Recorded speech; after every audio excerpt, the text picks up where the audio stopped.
अपने लिए मांगना गलत है, पर सोचिए कि आपके सहयोग से गौरी गोपाल आश्रम में इतनी सेवाएं, मैं आपसे प्रार्थना करूं कि गौरी गोपाल आओ तो यहाँ की सभी सेवाएं अपनी आंखों से देखो और बच्चों को दिखाओ, ताकि बच्चे भी सेवा की प्रेरणा गौरी गोपाल से लेकर जाएं। गौरी गोपाल केवल वृद्धाश्रम नहीं है, यह धरती की सबसे बड़ी यूनिवर्सिटी है जो शिक्षा आपको सेवा की देती है।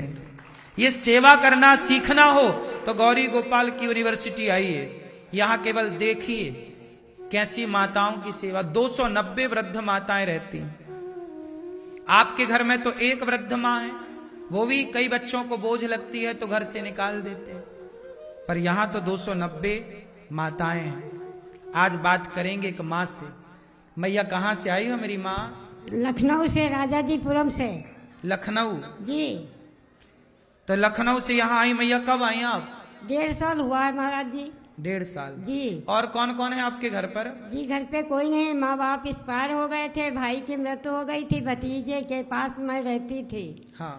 और आर्थिक स्थिति खराब थी, मेरी शादी हुई नहीं थी, तो क्यों? मैंने अपनी इच्छा से नहीं की शादी। अच्छा, आपने विवाह अपनी इच्छा से नहीं किया? नहीं किया। हाँ। मेरा नाम पुष्पा मिश्रा है जी। मैं पढ़ाती थी जनरल इंटर कॉलेज में। जी। कॉलेज में पढ़ाती थी आप? जी, हिंदी फिजिक्स 2 विषय पढ़ाते थे। अच्छा। और कक्षा 8 की संस्कृत पढ़ाती थी। जी। हाँ, फिर मैं छत से गिरी थी, मेरा पैर टूट गया था। अच्छा। तो परिवार वाले कहाँ तक हमको पालते जब हम कुछ लायक नहीं थे।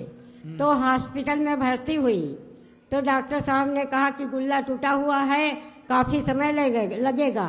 उसी पीरियड में मेरे विद्यालय में चेकिंग हो गई, तो हमने इस्तीफा लगा दिया कि अब हम ठीक होंगे नहीं, अब तो मर जाना ही पड़ेगा क्योंकि गुल्ला टूटा है। तो सरकारी नौकरी थी? जी। अच्छा। तो मैंने इस्तीफा लगा दिया।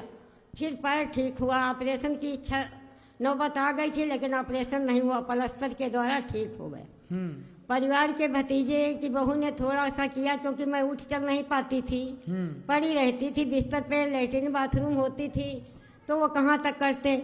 जब हम थोड़ा थोड़ा चलने लगे तो हमने टीवी पे आपको देखा कि हमारे महाराज जी बहुत अच्छे हैं, तो उसी टीवी देख के मैं आपके पास चली आई।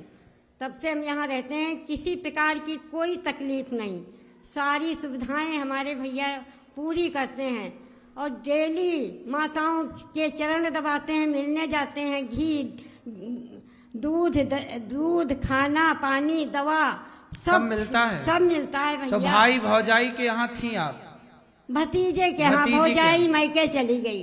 भतीजे के यहाँ थी? हाँ। तो भतीजा बहू ने कुछ कह दिया? नहीं कहा, नहीं, हमने कहा कि हम नहीं तुम्हारे पास रहेंगे, क्योंकि दयनीय स्थिति बहुत खराब थी। मजदूरी करता था, कहीं खाना बनता था, कहीं नहीं मिलता था, तो इसलिए हम चली आई। यही कारण है भैया। तो सरकारी नौकरी से आपने इस्तीफा दे दिया? जी। तो फिर सरकारी आपको सहयोग नहीं मिला ऑपरेशन के लिए, आपकी दवाइयों? कोई सहयोग नहीं मिला, जो कुछ मेरे पास था अपने इसमें लगा दिया। तो अब सरकार पेंशन नहीं देती? कोई पेंशन नहीं, कोई सहारा नहीं, केवल सहारा प्रभु का और आपका। नहीं, भगवान का सहारा है मैया जी। तो मतलब आपको कोई पेंशन वगैरह नहीं मिलती? कुछ नहीं मिलती भाई।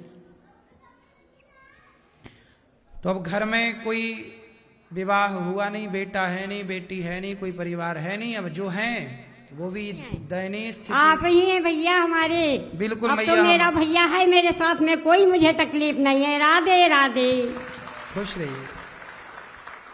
ऐसी माँ यहाँ सुख पूर्वक रहती हैं, जिनका अपना जीवन का बहुत बड़ा संघर्ष था, बहुत लंबा, लेकिन जीवन में फिर कहीं सहयोग नहीं मिला, साथ नहीं मिला। तब इन माओ को गौरी गोपाल भगवान ने साथ दिया, आश्रय दिया। और आज ऐसी जरूरतमंद माताएं, अब बताइए ये माँ जरूरतमंद है या नहीं?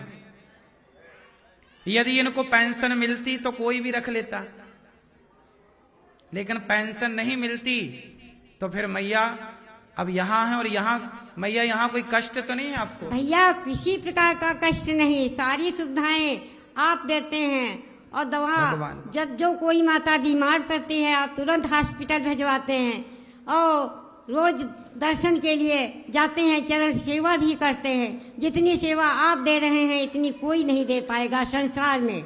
हमारे भैया से अच्छा कोई नहीं, मेरे भैया तो भगवान हैं। राधे राधे। आपसे रहने के कोई पैसे तो नहीं लिए हमने? नहीं भैया, एक पैसे नहीं लिया। जब हम आए थे इतने दुबले थे, आपने मेरी दवा कराई, अब हम देखने योग्य हुए हैं। चल नहीं पाते थे, खून नहीं था, भैया ने हाथ दिखवाया, दवा कराई, तब से हमें कोई बीमारी नहीं। मैं आई थी तब यहाँ कमजोर सी थी 1.5 साल पहले। कैसे थे? बिल्कुल ठीक। आज मरे तो कल दूसरा दिन, और आज मेरा शरीर देख लीजिए भक्तों लोगों की कितना अच्छा शरीर हुआ है। हाँ। केवल मेरे भैया की तरफ से। मैया स्वस्थ हो गई हमारी, अब खुश हैं। देखिए, किसी रोगी को जीवन मिल जाए, इतना ध्यान देते हैं, इतना कोई नहीं दे सकता। ये तो भगवान का रूप साक्षात कृष्ण कन्हैया मेरे भैया हैं। और जब भैया आप ही लोगों का सहयोग मिलेगा तो मेरा भैया हम माताओं की सेवा करेगा। इन माओं के लिए ही आप लोगों से कहता हूं कि आप भी थोड़ा थोड़ा सहयोग अपनी कमाई का जरूर दिया करिए, क्योंकि आपकी ही ये माँ है, हम सबकी तो ये माएँ हैं। 290 माताएं हैं, 290 से ज्यादा। आपने दर्शन किया कि नहीं माताओं का? ऊपर जाइए, सामने वाले आश्रम में और इस वाले आश्रम में भी ऊपर वृद्ध माताएं रहती हैं।